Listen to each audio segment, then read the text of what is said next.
Minister said that he should be judged by the price of food at the grocery store. Well, the food price report gave the Liberals a failing grade.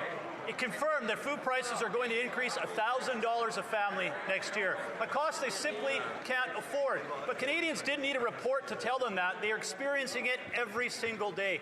Canadian food banks are on the brink. In Foothills, the Okotoks Food Bank served more than 21,000 families last year. That is unbelievable. Why is the Prime Minister forcing Canadians to food banks instead of reducing taxes on farmers, fuel, and food? The Honourable Minister of Jobs and Families. Likes to talk about farmers, but let's talk about what farmers were going through last year.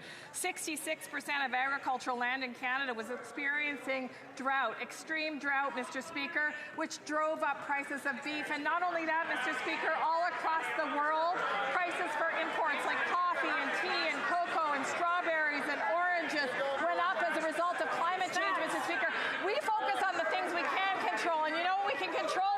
Putting more money in the pockets of Canadians. Why won't they get on board? The Honourable Member for Foothills. This didn't happen yesterday. A decade ago, when the Liberals took office, the average weekly food bill was about $160 a week. A decade later, it has doubled to $340 a week. That's $17,500 to feed a family of four. That is unbelievable in a country like Canada.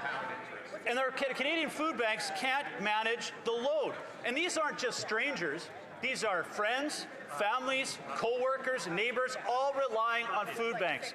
Why is the Prime Minister sticking to his ideology, increasing taxes to grow the food, transport the food, and buy the food, instead of lowering those taxes so Canadians...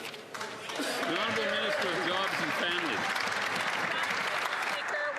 Focused on imaginary taxes. We're focused on what actually helps Canadians. And you know what helps Canadians, Mr. Speaker? More money in their pockets. A decade ago, the Canada Child Benefit was worth up to $6,000. It's now worth up to $7,200, Mr. Speaker. It's kept pace with inflation. It's made sure that families have what they need to buy those children